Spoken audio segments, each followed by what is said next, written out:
Está con nosotros el economista Gerardo Esquivel, colaborador de Milenio. ¿Cómo le va, Gerardo? Buenas noches. Bien, Víctor Hugo, ¿qué tal? ¿Cómo estás? Un saludo a ti y a todo tu auditorio. Gracias por estar con nosotros. Gerardo, me voy directo. Quiero ver tus reflexiones sobre esta reducción, porque estamos viendo una reducción muy importante en materia de pobreza. Citaba la cifra, pasamos de 8.9 millones de personas menos en condición de pobreza, un 16% menos que en 2020.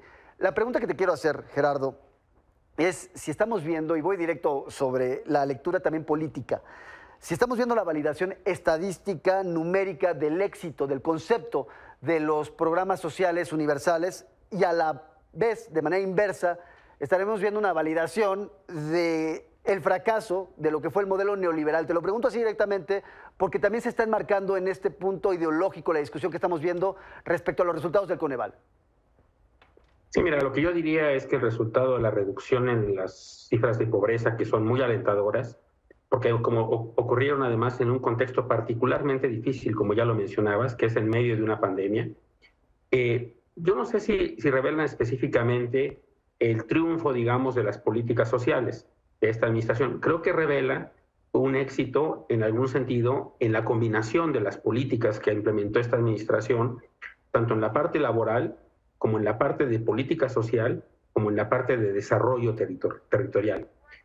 ¿A qué me refiero con esto? La política laboral incluyó un aumento muy significativo en el salario mínimo en todo el país y con especial énfasis en la frontera norte.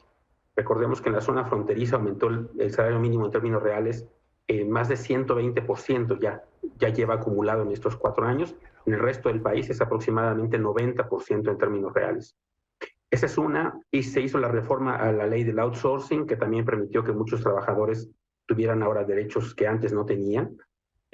Por la parte de las políticas sociales, hay programas específicamente focalizados en la zona sur-sudeste del país, como el programa Sembrando Vida, y hay programas universales, como el tema de la pensión universal.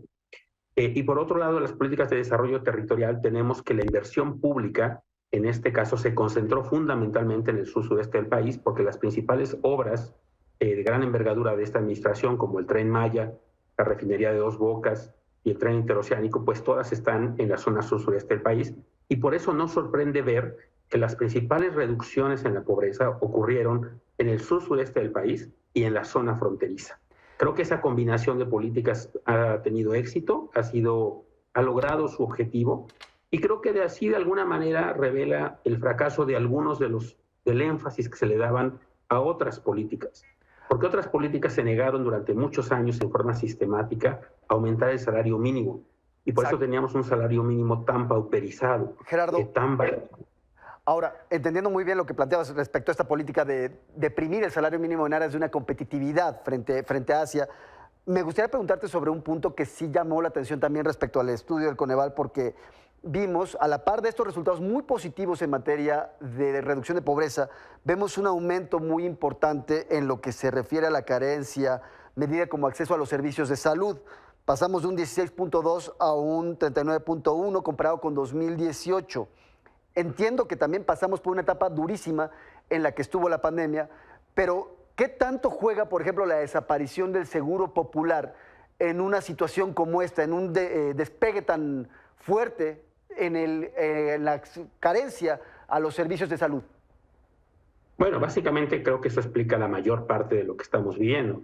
Es decir, esta administración tomó una decisión al inicio que fue de terminar con el Seguro Popular, que es una institución que se había venido creando en las administraciones anteriores y que había hecho, creo yo, un buen papel, si no en términos de la provisión de servicios de salud, sí en términos de informar a la población del derecho al que tenía en términos de su acceso a los servicios de salud. Había credencializado a mucha gente, le había informado con mucho detenimiento dónde poder ir y para qué tenía acceso, qué servicios se le iban a poder ofrecer en esas clínicas o hospitales distribuidos a lo largo y ancho del país. El intento de sustituir ese esquema del Seguro Popular por el INSABI, que como se sabe resultó fallido, tan fallido, el propio gobierno ya reconoció este fracaso y de hecho ahora está buscando sustituir al INSABI por el IMSS Bienestar. Ya de hecho se implementó el inicio de esta transición.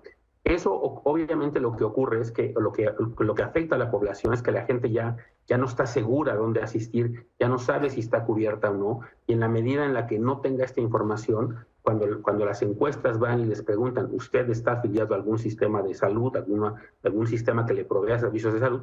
La gente no lo sabe y por lo tanto responde que no. Y no solo eso es en las encuestas, es en los hechos también. Cuando la gente se enferma o la gente requiere una atención médica, pues no está yendo necesariamente a los servicios de salud públicos, sino se está incrementando en alguna medida el uso de servicios médicos privados, como también se ve en la información que provee el Coneval, y eso es preocupante, Víctor Hugo, por supuesto. Gerardo, te agradezco muchísimo por esta explicación. Obviamente es un tema del que podríamos hablar durante bastante tiempo. El tiempo obviamente en la televisión es muy limitado, pero te vamos a invitar en la semana para seguir profundizando, porque hay mucho que abordar respecto a estos resultados del Coneval. Un gusto tenerte aquí en M22H, Gerardo. Buenas noches. Muchas gracias, Víctor Hugo. Nuevamente un saludo a todo, Víctor.